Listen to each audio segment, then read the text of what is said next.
Boa tarde a todos. Em primeiro lugar, eu queria agradecer à organização ter tido a oportunidade de nos juntar nesta conferência que eu gostaria mais que fosse um encontro informal, onde vamos partilhar ideias e vamos beber também das vossas ideias. Eu queria só mencionar que normalmente esta reunião que hoje estamos aqui a partilhar não tem os moldes habituais. Normalmente são os professores que organizam estas coisas, convidam os alunos para virem falar qualquer coisa. Aqui foi precisamente ao contrário. Eu tenho que cumprimentar e agradecer a uma aluna de doutoramento, que é a Inês Silva, que nos desafiou. E eu quero agradecer este desafio, porque a pirâmide virou-se ainda bem. Portanto, e nós aceitámos e perguntam porquê. Pronto, a Inês para nós é uma referência, é quase uma imagem de marca do ISA, foi nossa aluna do primeiro ciclo, portanto, depois fez a licenciatura, seguidamente seguiu para o mestrado e agora é aluna do segundo ano de doutoramento. Mas tendo um percurso muito interessante porque contacta e prova-se com as outras engenharias. Ela esteve na área da engenharia do ambiente e continua, no entanto, amigos em biologia, na engenharia florestal, na engenharia alimentar, em toda e também a Tuna, que tem a capacidade, através dos instrumentos, de reunir as pessoas e, mais ainda, levá-los à ciência. E, portanto, este compromisso é extremamente importante.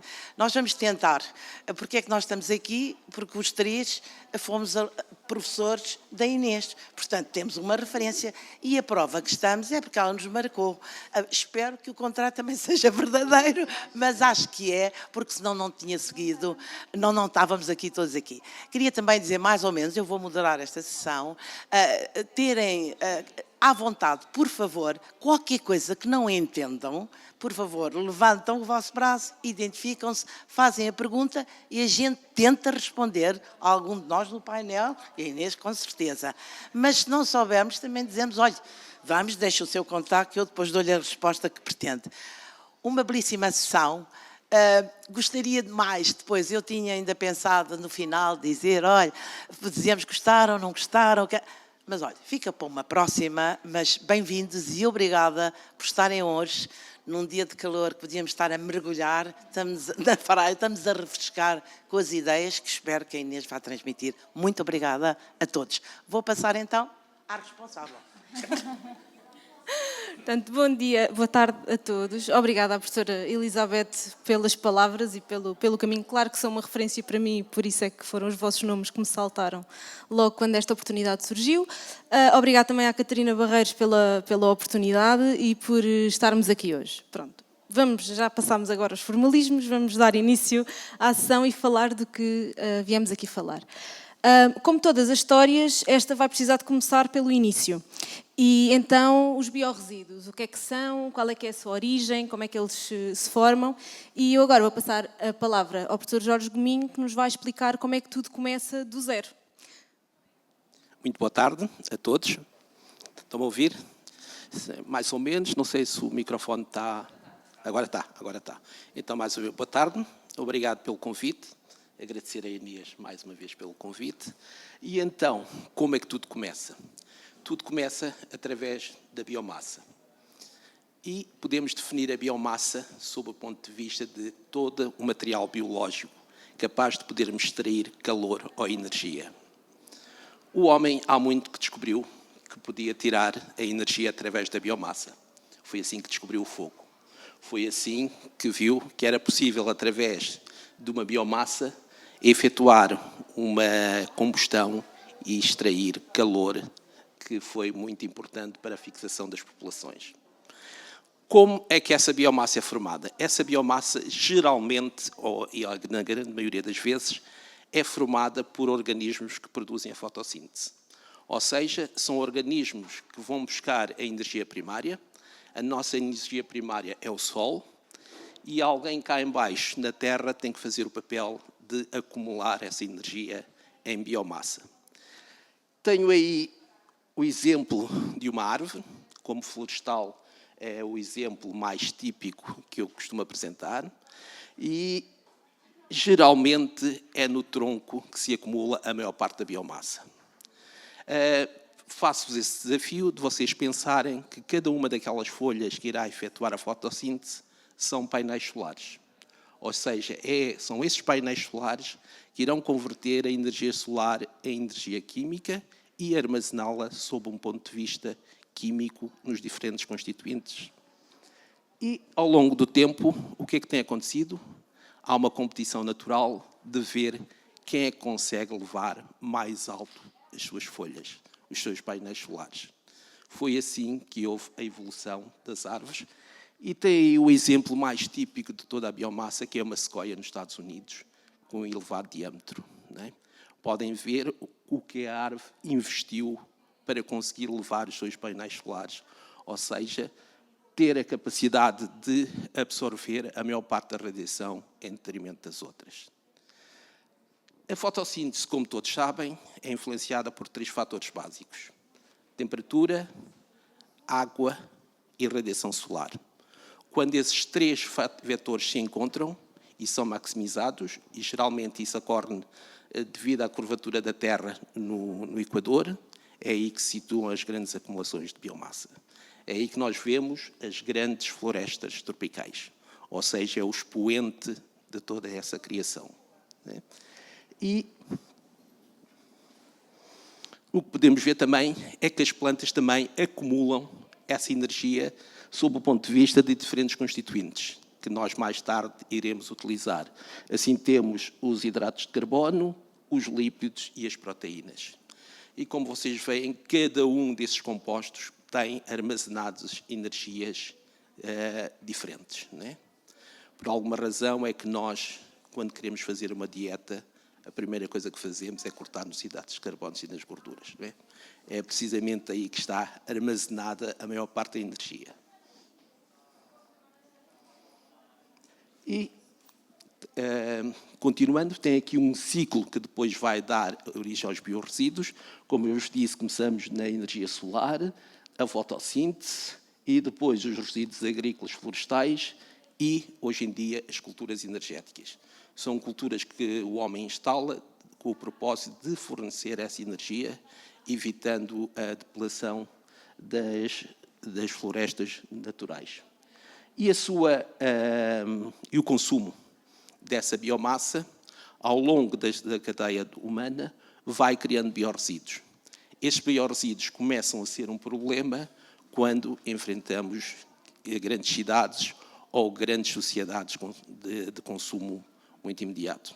Se vocês repararem, em populações com algum déficit de crescimento económico ou de civilização, os biorresíduos não são um problema.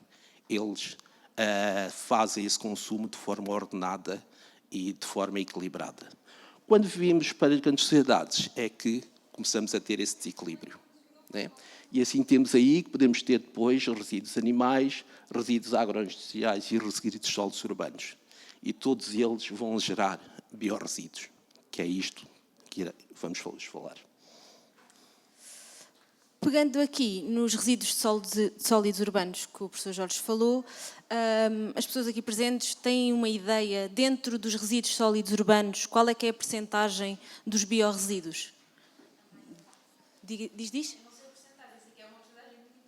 Ok, uma percentagem muito grande, é uma boa resposta. Mais alguém quer tentar a sorte? 70%, ok, não é assim tanto. Mas, dentro dos resíduos sólidos urbanos, cerca de 39% destes resíduos sólidos urbanos são biorresíduos, sendo que aqui não estão incorporados os resíduos verdes, ou seja, resíduos de jardim assim que também fazem parte, portanto isto já ascende os 41%, mais ou menos. E o que é que são estes biorresíduos? O que é que está incluído dentro dos biorresíduos? Dentro dos biorresíduos nós temos todos os resíduos que surgem da confecção de comida em casa, cascas de frutas e legumes que não estejam conformes, isso é mais na parte dos hipermercados e dos supermercados, mas também acontece, às vezes no meio de 1 quilo de cenouras está lá alguma que nós não usamos, acaba por ser um biorresíduo, borras de café, restos de comida. E de onde é que se origina? Nas nossas casas, na restauração, na hotelaria, nos supermercados, nos mercados, mas também há outros fluxos de onde vêm estes biorresíduos que depois precisam de ser geridos. E agora a professora Rita vai nos falar do fluxo agroindustrial e de que biorresíduos é que advêm daí, e depois o professor Jorge irá falar-nos melhor sobre o fluxo florestal. Antes de mais, boa tarde a todos. Para nós e aqui nesta casa faz muitíssimo sentido falar também daquilo que são os fluxos agroindustriais, portanto, a atividade agrícola e agroindustrial, toda a indústria de processamento, e nós cada vez mais valorizamos os sumos muito naturais, etc. Portanto, cada vez há mais consumo desse género de produtos e de produtos minimamente processados, mas que estejam logo ali prontos a comer, não é? Aquelas embalagens de alface já prontinha, tudo só pôr na tigela e temperar. Para chegar à nossa mesa, houve muito desperdício na cadeia, sendo que, não sei se vocês têm ideia onde é que há, portanto, há um enorme desperdício na cadeia alimentar. Têm ideia em que fases dessa cadeia alimentar é que há o maior desperdício? Acham que é no processamento? Eu iria dizer, normalmente as pessoas culpam sempre a indústria, os malandros. Pois, olha, não. É para aí 20%, se calhar, no campo, e nem nossa casa é que são os maiores problemas. Portanto, aquilo que é o desperdício logo ao nível da cultura no campo é muito grande e nós, infelizmente, muitas vezes compramos mais do que utilizamos, não é? Portanto, a Inês estava a falar das cascas ou alguma fruta ou legume que não vinha conforme, mas às vezes nós é que somos os responsáveis por os deixar ficar conformes, quando compramos 1 quilo e comemos 2 maçãs e o resto acaba no caixote do lixo, não é? Ainda por cima, normalmente no indiferenciado, não no baldinho dos biorresíduos. Mas aqui nesta casa temos um especial carinho pelos biorresíduos que são gerados neste contexto agrícola e agroindustrial. Obviamente não nos esquecemos daquilo que é gerado em contexto urbano também e que não é frutas nem legumes, esses restos, mas, por exemplo, as lamas de hectare, não é? Todos nós vamos à casa de banho mais do que uma vez ao dia e acabamos com um fluxo residual que é tratado em hectares, mas desse tratamento resulta um fluxo, para além da água residual tratada, as lamas de hectare, que têm que ter um destino final, não é? Uma valorização final. E uma das possíveis, não única, mas uma das possíveis, é ser utilizada para processos de recuperação de energia. Relativamente à agroindústria, portanto, eu falei do caso dos sumos. Temos aqueles sumos, passando a publicidade da So Natural e companhia, portanto, são sumos muito naturais, não é? Que às vezes nem filtrados são, têm aquele depósito, mas desse processamento resulta um bagaço, portanto, extratado, a parte sólida que é residual, que é, neste momento, um problema com que a indústria tem que lidar. Não é? Há várias vias de valorização, mas aqui a energia pode ser uma delas. Outro fluxo que é interessante, embora problemático, é o resultante do processo de produção de azeite. Portanto, nós, como país do Mediterrâneo que somos, devemos acarinhar e dinamizar esta agroindústria, portanto, produção de azeite, produção de vinho.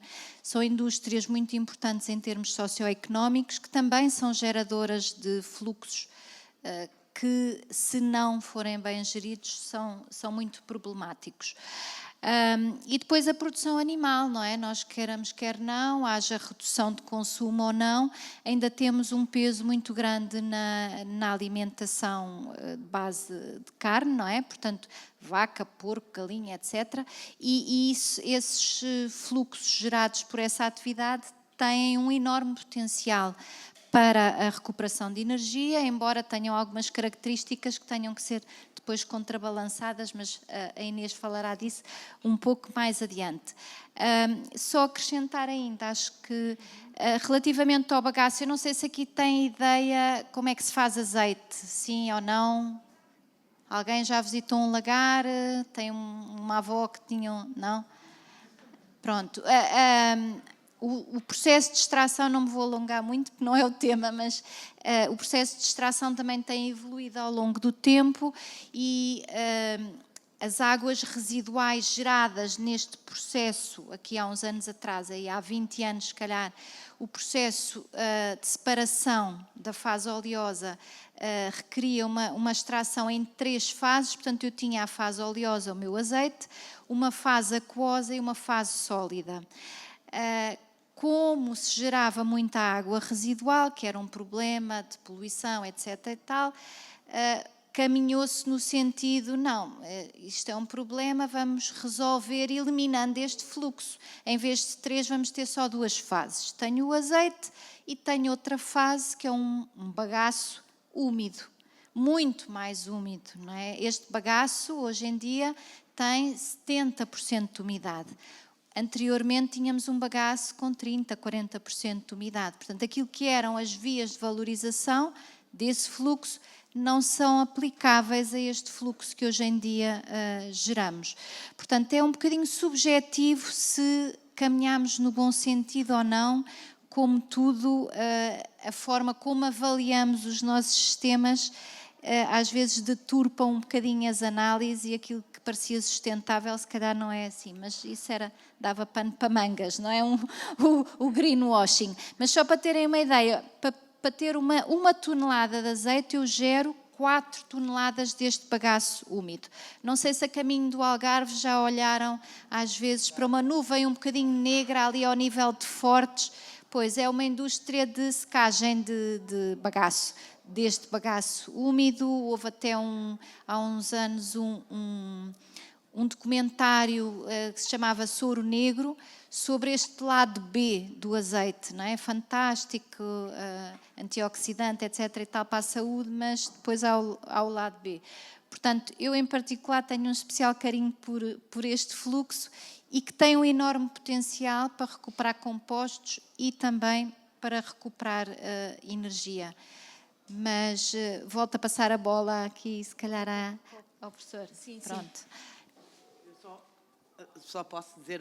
Pronto, há aqui uma questão que a professora Rita, aqui, já que estamos no bagaço, na azeitona, e pronto, e porque vai falar disso também, a importância de tirar o caroço, valorizar, pronto. Portanto, tudo ali tem valor, tudo ali num fruto, se olhar com cuidado, e olhar antes de começar os processamentos. Isto foi só uma chega, peço desculpa.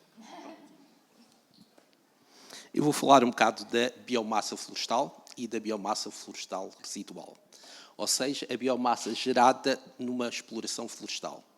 Não sei se tem essa noção, mas numa exploração, quando se faz a extração de madeira, cerca de 25 a 45% da madeira da biomassa fica no terreno como resíduos.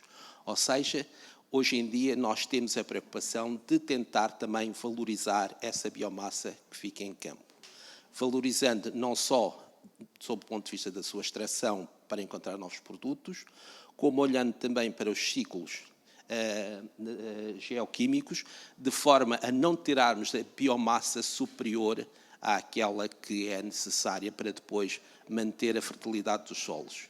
Ou seja, hoje em dia a extração florestal é uma extração cuidada e orientada com princípios ambientais. Ou seja, vocês hoje podem ver que todas as madeiras, em princípio, caminham no sentido da sua certificação, da sua sustentabilidade e de ver que todos esses resíduos poderão ser maximizados sob o ponto de vista económico, mas tendo sempre atenção à sua sustentabilidade. E esses resíduos florestais de onde é que vêm? Vêm, por exemplo, das bicadas, que são a parte terminal da árvore. Geralmente a bicada costumam comprar no Natal a parte de cima dos pinheiros, ou seja, é aquela parte que não tem dimensão de madeira para ser utilizada pela indústria, de cortes fitossanitários, das doenças, O caso dos nemátodos foi aqui um caso que assolou bastante a região portuguesa, e depois também a das áreas ardidas. E das áreas ardidas temos aqui um problema, que é preciso fazer a exploração e a remoção dessa madeira queimada, mas depois todos têm relutância em pegar na madeira queimada, ou seja, não há nenhuma indústria que queira ficar associada ao incêndio e à exploração económica desses resíduos. Se vocês hoje forem por esse país fora, vêem ainda muita madeira dos grandes incêndios que ocorreu, empilhada, porque ninguém quer pegar, o que eu acho que é manifestamente errado, mas ninguém quer ficar associado à exploração dessa madeira. E depois, então, temos que fazer essa extração de uma forma equilibrada e sustentável. Pronto, então agora que já falámos um bocadinho do que é que são biorresíduos, já estamos todos em pé de igualdade, já sabemos todos o que é que são, alguns exemplos, alguns fluxos. Então, porque é que é importante gerir estes biorresíduos? O professor Jorge há bocado pegou num exemplo muito bom, que é, eu não sei se aqui alguém tem o exemplo de ter a terra dos avós ou a terra dos pais, de ir lá. Eu tenho esse exemplo, por exemplo, na terra dos meus avós, na casa deles, não há grandes biorresíduos que gerem problema, porque as galinhas comem as cascas da melancia e as cascas de tudo e mais um par de botas. As botas não. E as cascas dos ovos também dão para a horta, dá para tudo, portanto não é um problema. Nós temos que ver que isto é um problema quando a quantidade de biorresíduos que nós produzimos é maior do que nós conseguimos dar vazão, digamos assim. Então, e a gestão é importante porquê? Porque quando não há um encaminhamento correto destes biorresíduos, eles vão parar a aterro. O destino final deles vai ser um aterro, onde vão contaminar os solos, contaminar águas subterrâneas, vão libertar metano, que vai aumentar os gases a emissão de gases de efeito de estufa, e depois vai representar problemas tanto para a saúde pública como para os ecossistemas, para o meio ambiente. Então é preciso gerir estes biorresíduos para tentar evitar que eles cheguem a aterro e que estes problemas aconteçam. A gestão acaba então por ser importante para tentarmos ter um ambiente mais saudável e mais sustentável, digamos assim. Temos aqui esta hierarquia dos resíduos, onde eu acho que é muito importante. O nosso ponto é a valorização, e vamos chegar lá já de seguida, mas eu acho que é muito importante focarmos na prevenção, porque se nós prevenirmos e se reduzirmos os biorresíduos, vamos ter menos coisas para vamos ter menos trabalho com que nos preocupar. Portanto, e acho que isso é que é importante, tentarmos prevenir, pensarmos bem antes do que é que vamos fazer para tentar ter menos que gerir.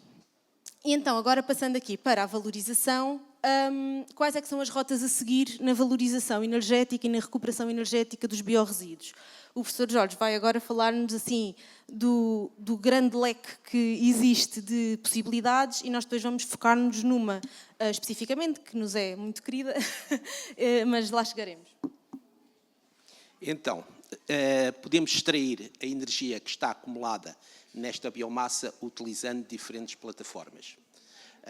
Já vos comecei por falar do fogo. O fogo não é mais do que uma combustão. E temos ali plataformas da gasificação.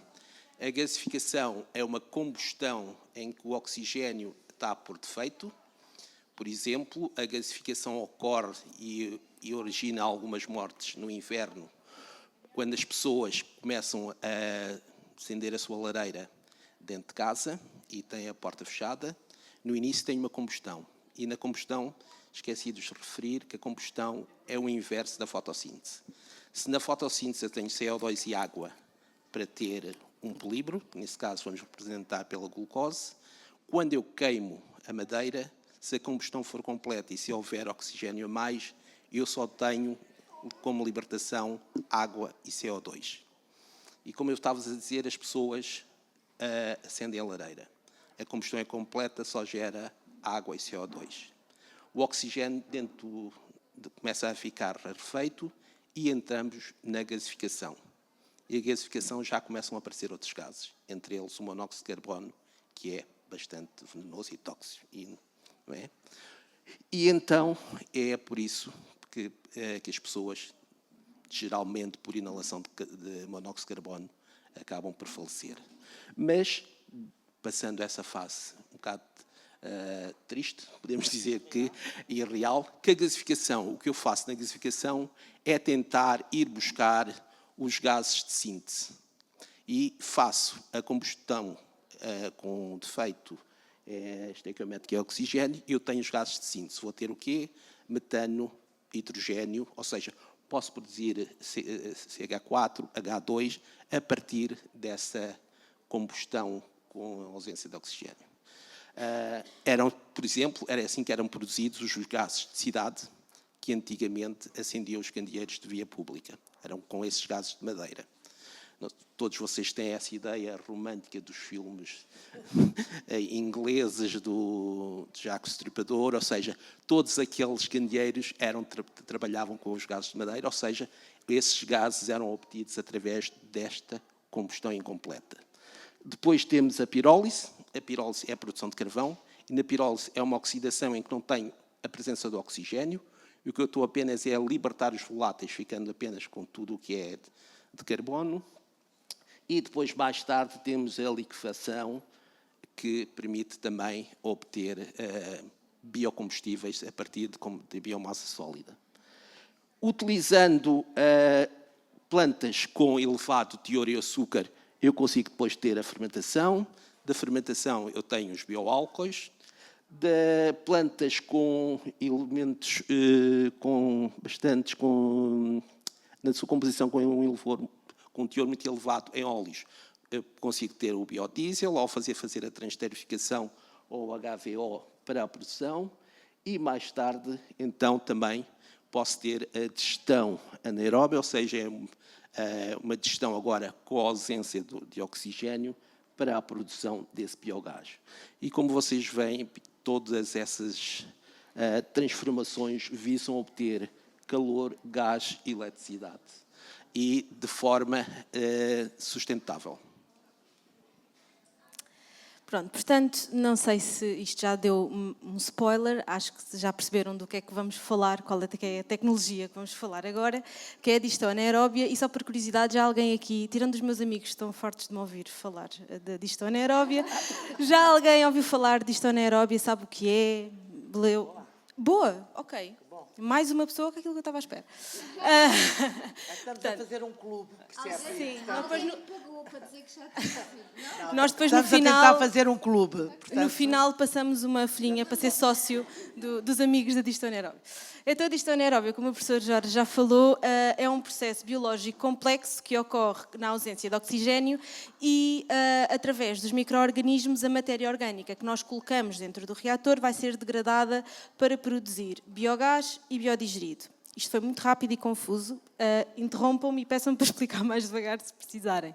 Mas basicamente, tentando resumir o processo, o que nós temos um reator no qual nós vamos, aqui onde está a entrada, é onde nós vamos pôr os biorresíduos que precisamos para a produção de biogás. Professora Rita e professora Elizabeth, estejam à vontade para dar... É o alimento. Nós Exatamente. temos lá alguns consórcios e temos que dar qualquer coisa para comer. Exatamente. Lá dentro temos os micro-organismos, as bactérias que precisam de alimento, e o que nós fazemos é, estes biorresíduos vão ser o alimento que nós fornecemos ao reator para a produção de biogás. Mas há vários tipos de alimentos que nós podemos fornecer. E aqui um balanço que nós temos que fazer e que temos que pensar é quais é que são os mais indicados, porque nem todos os biorresíduos são indicados para digestão anaeróbia. Quais é que são os mais indicados e como é que podemos jogar com eles para tentar maximizar a produção de biogás. E é aqui que entra a codigestão. Codigestão quer só dizer que é mais do que um alimento ao mesmo tempo que nós lhes vamos dar. É uma dieta assim equilibrada, como nós também gostamos de ter, variada, não comer sempre o mesmo. Então temos aqui os resíduos animais, que vão ser o churume, os efluentes de suinicultura, churumes, estrumes. Temos os resíduos de frutas e vegetais, só que o que é que acontece? Nem todos os biorresíduos que nós temos, nós conseguimos introduzi-los no reator assim como eles nos aparecem. É quase como se nós temos que fazer uma coisa a que chamamos pré-tratamentos, que é fazer umas ações aos biorresíduos antes de os introduzir no reator. É quase como se pensássemos, imagina, vamos fazer uma sopa. Exatamente, vamos fazer uma sopa de bebê, um creme de cenoura. Vamos escolher as batatas e as cenouras à horta, porque toda a gente aqui foi ao workshop do André Maciel e toda a gente vai ter uma horta em casa. Vamos escolher os nossos legumes, chegamos a casa, cortamos, tiramos as cascas, ou não, se ficar tudo muito bem lavadinho, pode ir com casca e tudo. Metemos na panela, metemos água, vai ferver e no final temos que triturar, porque o bebê não vai comer as batatas assim inteiras e a cenoura. É mais ou menos isso que nós temos que fazer também aqui. Nós temos resíduos que já vêm líquidos e é seguir viagem, é pegar neles e metê-los. Não é assim tão simples, temos muita coisa que temos que jogar aqui, mas que tentar balancear. Mas os que vêm sólidos, o que nós temos que fazer é este tal pré-tratamento, fazer qualquer coisa que nós depois até carinhosamente chamamos licor de cascas de maçã, licor de cascas de qualquer coisa, para então introduzir no nosso reator e produzir biogás. Nós vamos ter depois as aplicações deste biogás e deste biodigerido que nós obtemos. O biodigerido, eu esqueço-me sempre que esta parte não é assim tão... Isto é muito... Na minha cabeça, vocês estão cá todos e estão todos a perceber o que é que eu quero dizer. Nós, quando introduzimos os alimentos dentro do reator, o biogás vai sair em forma de gás, não é? E o digerido é... A digestão anaeróbia tem esta premissa que é o que entra é igual ao que sai. Ou seja, se eu introduzir meio litro de alimentação, vai-me sair meio litro de matéria que já foi digerida, que já foi degradada pelos micro-organismos e que já é o resultado de um processo também por si só. E o muito interessante deste biodigerido é que ele depois vai ter também valor. Vai dar para ter, mas isso vamos falar mais à frente, vai ter, mas também vai ter valor agronómico. Então estes dois produtos que nós temos, tanto o biogás como o biodigerido, podem ser utilizados para energia térmica, o biogás, neste caso, o biogás pode ser utilizado para energia térmica ou energia elétrica e o biodigerido depois para valorização agronómica. E então, aqui agora vamos apresentar-vos alguns casos de estudo que nós fizemos no nosso laboratório ao longo do tempo, que mostram qual é que é o resultado prático de conjugar diferentes alimentos. Ou seja, nós podemos fazer só com churume de porco e se além de churume de porco nós adicionarmos mais qualquer coisa, os tais licores de que vos falei. Este é o primeiro exemplo que temos aqui. Portanto, eu vou começar por baixo. Por baixo aqui nós utilizamos, ao churume de porco, fomos incluir um licor, cá está ele, de cascas de banana e de maçã. E a adição deste licor fez com que o potencial bioenergético, ou seja, a capacidade de produção de biogás, aumentasse 67%, que é ótimo. A adição de pêssegos não conformes, ou seja, pêssegos que não estavam aptos para serem vendidos, para chegarem ao consumidor, levou a um aumento do potencial energético de 210%. Por outro lado, também feito com outro, em vez de ser com churume de porco, feito com lamas de etar, a adição de um licor de cascas de manga levou a um aumento do potencial bioenergético de 81%. Portanto, isto partindo do pressuposto que já só a digestão anaeróbia, só com as lamas ou só com o churume, que já tem resultados positivos e promissores. O adicionarmos estes novos alimentos para uma dieta mais equilibrada e saudável, o que vão fazer é aumentar, maximizar ainda mais essa produção. E agora aqui um exemplo do bagaço. Sim, no caso do bagaço duas fases, foi utilizado aqui também, bem, só para dizer, a Inês deu aqui alguns exemplos, nós podíamos ficar aqui uma semana a dar-vos exemplos, porque isto são anos e anos. A senhora que eu tenho aqui ao meu lado direito fez o doutoramento nesta temática quando ninguém falava nela. Sim, mas nem ninguém falava aqui em Portugal e por esta zona próximo de nós nestas questões. Portanto, desde já lanço o repto, se tiverem curiosidade e queiram saber mais, chateiem-nos porque temos lá pilhas de informação. Se gostarem de tratar dados, olha, exato, estamos alinhadas. Quem queira tratar informação temos para dar. Aliás, não é para dar, não é? É para chegar a um acordo, não é? Mas pronto. Mas voltando ao bagaço, portanto, temos particular carinho pelo bagaço duas fases e houve a oportunidade, até em parceria com um colega espanhol de Granada, de fazer a recuperação de compostos fenólicos deste bagaço e de incorporar o fluxo já desfenolizado no digestor que estava a operar com lamas de etar. Portanto, mais uma vez, a tal mistura dos dois alimentos, sendo que um poderia ser problemático porque tem os compostos fenólicos que são ótimos antioxidantes, mas por isso mesmo são um bocadinho inadequados para os micro-organismos, não é? São inibidores. Fizemos um pré-tratamento, lá está, como a Inês estava a dizer, não é? Temos sempre que preparar a papinha e os resultados foram muito, muito interessantes. Portanto, inclusivamente em ciclos diferentes da avaliação, mesmo não retirando os compostos fenólicos, conseguimos incorporar, claro que não é metade-metade, não é? Temos aqui que jogar com complementaridade dos substratos, mas conseguimos integrar este fluxo, obtendo, lá está, o biogás e o fertilizante, ou corretivo, ou já falas. E, portanto, isto é muito interessante do ponto de vista descentralizado, se pensarmos ao nível das regiões do país onde temos elevada produção de azeite, não é? Porque é que não procuramos resolver o problema localmente, não é? Arranjar soluções também nessas regiões, ao nível local, criando comunidades, que isso é outra coisa que eu também já falo daqui a bocadinho, vou passar. Vamos adiantando. Portanto, como nós estávamos a falar há bocadinho, temos este processo, dá-nos então o biogás, mas também dá outro produto, que é o biodigerido. Aqui há uns anos, ou seja, artigos mais antigos, ainda se referem ao digerido obtido deste processo como um subproduto. Quase como se fosse, ou seja, conseguimos resolver um problema, mas quase que criamos outro. Não bem assim, mas agora a corrente mudou um bocadinho e o digerido também já é visto como um produto final. Também é algo, ou seja, a digestão anaeróbia dá-nos o biogás, exatamente, recuperamos energia, mas também temos o digerido, que tem potencial valor agronómico e que pode ser utilizado como fertilizante orgânico. E é mais um produto, algo que se pode extrair valor. Um ensaio que foi feito no nosso laboratório também, com churumos de suinicultura, só churumos de suinicultura, sem mais nenhum alimento à mistura, digamos assim, provou que a nível de análises microbiológicas o digerido obtido já estava conforme o previsto na lei para ser aplicado nos campos agrícolas. O que Desculpa, só referir sim. que trabalhámos em condições mesofílicas, exatamente. portanto 35, 37. Exato, pronto. porque a digestão anaeróbica pode funcionar a várias gamas, 20 graus,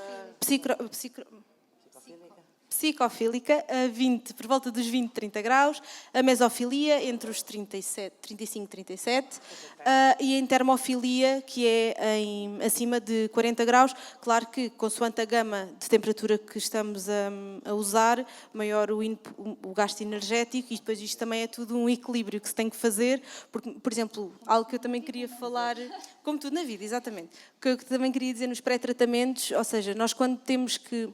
Os pré-tratamentos implicam sempre ter que gastar mais energia para conseguir produzir gás. Mas depois temos que fazer o balanço. A energia que gastamos para tentar produzir gás compensa? Se não compensar, é um bocado contraproducente, não é? Não faz muito sentido. Pronto, portanto, o biodigerido também é um produto que dá para aplicar, mas levanta-se aqui um problema, que é o que nós falamos muitas vezes também, que é... Mas para aplicar este biodigerido é preciso haver terra, não é? Como a professora dá muitas vezes este exemplo que eu adoro, que é, não é na Avenida da Liberdade que nós vamos meter biodigerido para adubar os... Exatamente, portanto é preciso, a descentralização também é importante por isso, para tentar arranjar, e aqui em Lisboa, é muito exemplo que nós damos, que temos sorte de andamos 50 km, 100 km, já temos terra disponível, já há campos, tudo mais, mas é preciso ter isso em mente também. Sim, produzimos biodigerido também, boa, e agora é para pôr aonde? É preciso pensar no destino final também. Não sei se a professora quer... fazer aqui o jeito de conclusão. Eu depois já passo à professora Rita e à professora Jorge Gominho. A ideia no fundo era mais sensibilizar, portanto, no fundo transmitir, se tiverem coisas que nos queiram dizer, digam, se quiserem partilhar ideias, estamos altamente disponíveis, porque eu penso que o que falta é comunicação, mas para comunicarmos as pessoas que estamos a comunicar têm que ter a percepção que é algo interessante e têm que ter motivação. E eu sinto, e por isso é que estou muito feliz de estar aqui, a Academia deve fazer o que estamos hoje a fazer, ouvir. Porque precisamos é de todos, nada disto tem sentido. Pronto, vamos dizer o poder político, o poder isto e tudo, mas a sociedade nunca teve tanta força, na minha opinião, em cada local, em cada região, em cada junta, em cada local de trabalho. Façam um passinho. E é este convite para a nossa caminhada que eu estou feliz e obrigada. Não sei se...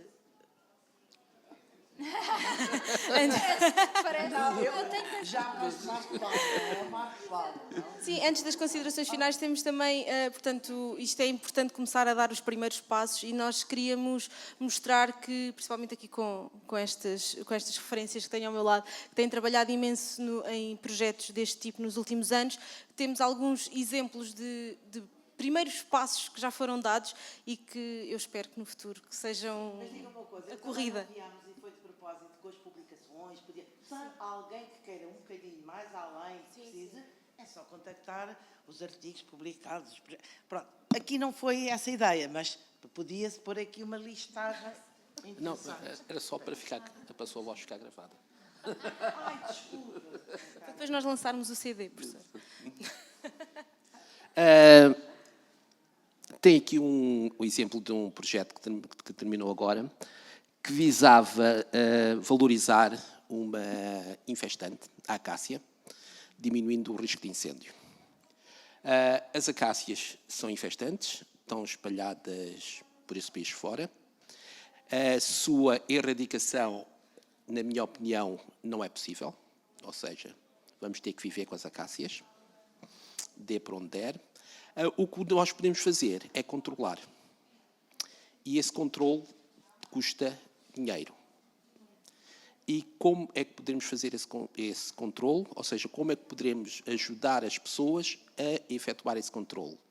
A ideia que nos surgiu foi de tentar encontrar nesta biomassa diferentes valorizações, de modo a encontrar um suporte económico que pudesse pagar, por assim dizer, o seu controle. Ou seja, não olhar para a biomassa como algo descontrolado, mas sim olhar para esta biomassa como algo que pode ser rentável. Ou seja, e assim vimos que podemos, dos seus extrativos, tivemos a extração de diferentes compostos antioxidantes, ou seja, há aqui uma valorização sob o ponto de vista farmacológico, cosmético e de biocidas, por exemplo. Caracterizamos quanto à sua atividade biótica, quanto à sua disponibilidade em libertar compostos, ou seja, tentamos olhar para essa biomassa como uma forma de criar valor, e valor esse que pudesse depois voltar novamente para a cadeia produtiva florestal. E é só... Pronto. Posso só dizer uma coisa só, ainda a propósito da acácia? Tivemos uma vez um estudo muito preliminar em que dos extrativos, a partir desses compostos, preparámos, é aquele que ainda nunca mais desenvolvemos a seguir, foi uma tese de mestrado, que nos permitiu preparar um biopolímero a utilizar no tratamento de água ou água residual, portanto, ou seja, reforçar, portanto, estes extrativos podem servir para a indústria, para muitas coisas, também podem ser utilizados para preparar compostos, biopolímeros, a usar no tratamento de água e água residual, portanto, no setor do ambiente, e é interessante. Sim. O que esses biopolímeros iam fazer, iam, por assim dizer, remover e clarificar a água, né? Pronto. Ou seja, e aqui tem o exemplo mais pragmático, que é transformar a biomassa em pellets, que hoje em dia está muito em moda no aquecimento, ou seja, tentar encontrar e valorizar uma infestante de forma a encontrar aqui um equilíbrio. Como florestal, gostaria de dizer que é uma infestante, sim, que tem que ser erradicada, sim, mas deveremos também, como tudo na vida, ter o cuidado de saber como fazer essa erradicação. Se vocês forem para aquela zona do Algarve, onde não existe solo e só existe montanha, e vocês lá se virem os acaciais, eles estão ali a fazer um trabalho pioneiro, que é partir aquelas pedras de forma que mais tarde possa ser transformado em solo e depois, mais tarde, então podemos intervir. Ou seja, devemos olhar não pelo nome, pela acácia, mas de ver em que sistema e que ecossistema é que estamos e intervir de forma sustentada, não é? Porque muitas vezes chegar a um sítio e arrancar todo o acacial, o que fica é com o solo nu. O solo nu vai-me criar problemas geoquímicos, vai-me gerar problemas de erosão, vou perder o solo, ou seja, esse esterismo não nos leva a lado nenhum, por assim dizer, ok? E é esta racionalidade que nós temos que meter para podermos tratar o ambiente de forma sustentável. Vamos complementarmente, portanto, na área florestal, o colega Gominho já deu um exemplo. No que diz respeito aqui à parte da digestão anaeróbia, como eu disse, tínhamos muito para contar, mas selecionámos aqui alguns projetos, uns já concluídos e outro que ainda está em curso como bandeira, vá. E falámos há pouco da questão dos resíduos agroindustriais e do processamento, melhor dizendo, ou mais concretamente, do processamento mínimo, não é? Dos alimentos minimamente processados, as tais embalagens de alface, batatas prontas a fritar, etc., geram uma enorme quantidade de biorresíduos. E tivemos a oportunidade, no âmbito de uns grupos operacionais, portanto, uma linha de financiamento que houve aqui há uns 2, 3 anos, de desenvolver trabalho de proximidade com a indústria, uma indústria de quarta gama, portanto, dos minimamente processados, em que o objetivo era identificar que biorresíduos eram gerados, portanto, caracterizar em termos quantitativos, em termos qualitativos, selecionar os que seriam mais adequados para diferentes usos, sendo que nós aqui na cadeia ou na tal pirâmide de valorização devemos sempre tentar, obviamente, como a Inês disse, evitar, não é? Está sempre no início, mas depois, se formos valorizar, devemos procurar recuperar valor para a cadeia alimentar, portanto, para a cadeia humana em primeiro lugar. Se conseguirmos transformá-los e ainda utilizar na cadeia alimentar, é isso que devemos fazer. Foi isso que foi estudado, preparando polpas ou recuperando compostos bioativos relevantes para a indústria ou preparando farinhas. Mas daqui vai resultar, há desde logo biorresíduos que não são adequados para estes fins e do processamento, da preparação destas polpas, etc., também vão surgir novos biorresíduos que têm que ser valorizados e, portanto, nós ficamos sempre, somos os parentes pobres, ficamos com os restos. Exatamente, é mesmo o resto do resto, é o que nós usamos para os tais licores de quem a Inês falou e, portanto, aqui, juntamente com o churume de porco, desenvolveram-se ensaios de codigestão anaeróbia e o objetivo final era depois escalar da bancada de laboratório para a implementação de uma unidade piloto na indústria. Tivemos quase lá, não chegámos lá porque foi exatamente a altura do Covid-19, ficou tudo fechado, era quando estávamos para ir para a indústria e, portanto, ficou assim um bocadinho pendurado. Desenvolvemos tudo ao nível laboratorial, aprofundámos mais ainda os estudos e daquilo que estudámos, de facto, ficámos muito otimistas.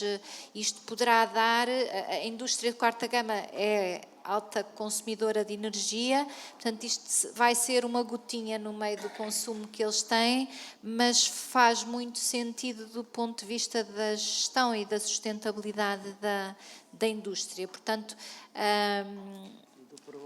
do problema, sim, e do problema. Por outro lado, também paralelamente, não é? Eles andaram ali taco a taco. Um outro mais dedicado a resolver os problemas da fileira pecuária, muito focada não só em chorumes suinícolas, mas também em termos de produção de bovinos, etc. Mas nós, com o chorume de suínos, fomos olhar para uma exploração de ciclo fechado. O que é ciclo fechado tem tudo, desde a mãe até ao porco de 100 quilos, e fomos olhar, porque nem tudo parece igual, o chorume cheira sempre mal, pelo menos, mas, de facto, tem características diversas consoante a fase de desenvolvimento do ciclo, de desenvolvimento do animal, e, portanto, fomos ver onde é que conseguiríamos, de que fase é que iríamos obter um chorume com características mais adequadas, mais rico em matéria orgânica, porque é, em última análise, isso que nós vamos bioconverter no tal biogás e a sobra do digerido, não é? E, portanto, conseguimos aí 3 vezes mais energia usando o chorume da fase de engorda, claro, não é? Eles comem muito mais, também excretam muito mais, não sei se têm ideia, bem, há aqui quem tenha, não é?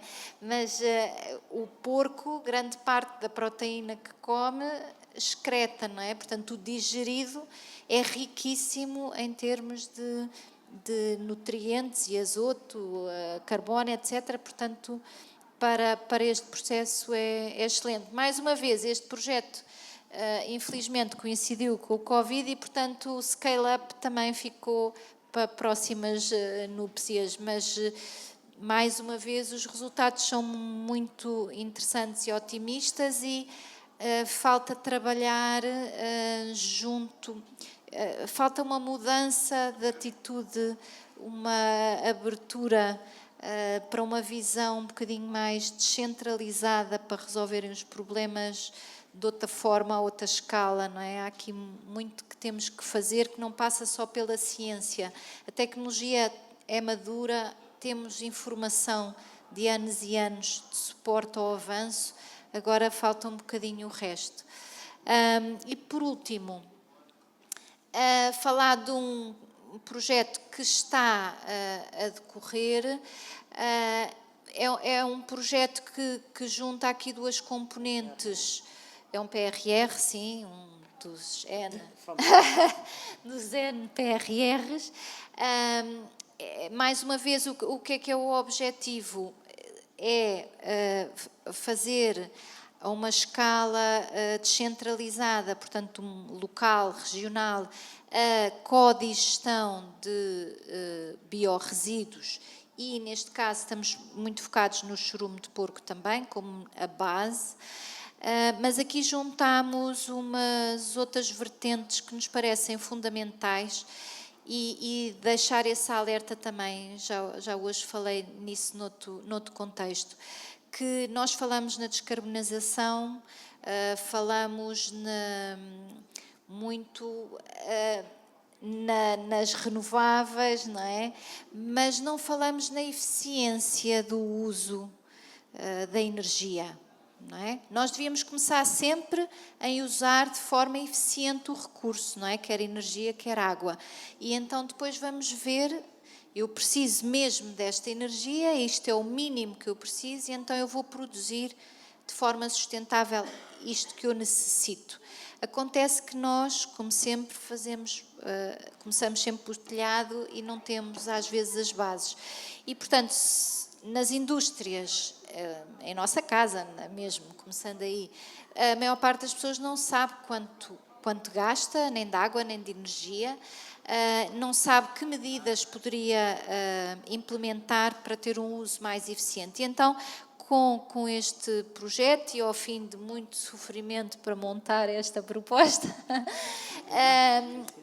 quisemos incluir essa vertente e, portanto, o projeto inclui também uma etapa de auditorias energéticas a suiniculturas para evidenciar onde é que estão as oportunidades de melhoria e criar um plano de eficiência energética para essa suinicultura e conseguir então depois alterar, ter um uso mais eficiente e depois paralelamente, não é, ir produzir de forma sustentável a energia. Aqui associamos também, tem outra diferença, que fizemos uma integração para além da digestão anaeróbia, melhor dizendo, codigestão anaeróbia. Vamos também incorporar a questão do solar, não só na vertente fotovoltaico, mas também o solar térmico, numa tentativa de garantir, apesar do que a Inês disse, não é, que ao fim do processo de digestão em mesofilia o digerido já cumpria os requisitos, ainda assim queremos tentar ir mais além e higienizar o digerido que é gerado através da energia solar térmica. Por outro lado, e calme já, por outro lado, há aqui outro tema que é muito interessante, que são as comunidades de energia. Portanto, as soluções devem ser locais e podemos criar comunidades em que há quem produza e há quem use a energia. E, portanto, eu posso ter uma suinicultura que tem um digestor que produz biogás, que é usado para o aquecimento da piscina do município, ou da escola, ou das habitações envolventes. Portanto, descentralizar e tentar criar redes de cruzando procura, no fundo oferta com procura, e fazer aqui estas pontes, em vez de estarmos sempre subjugados àquela visão mais macro, não é? Mais tudo da rede, exatamente. Autonomia, cidadania ativa, passa por tudo isso, um bocadinho o espírito aqui que também está a ser hoje falado noutras atividades.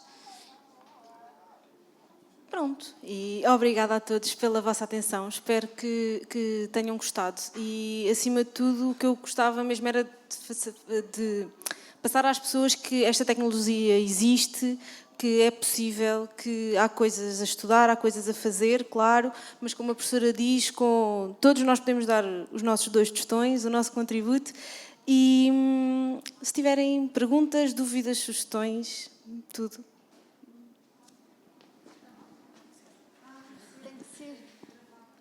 Ok. Boa tarde. A minha questão, por acaso, prende-se com o que acabou de dizer. Como é que nós podemos contribuir? Como não pego no meu saquinho de biorresíduos e vou a algum lado, tal como disseram, tem de haver uma sinergia entre, portanto, a academia, a sociedade, as indústrias. Como é que nós, individualmente, mas num todo, conseguimos chegar?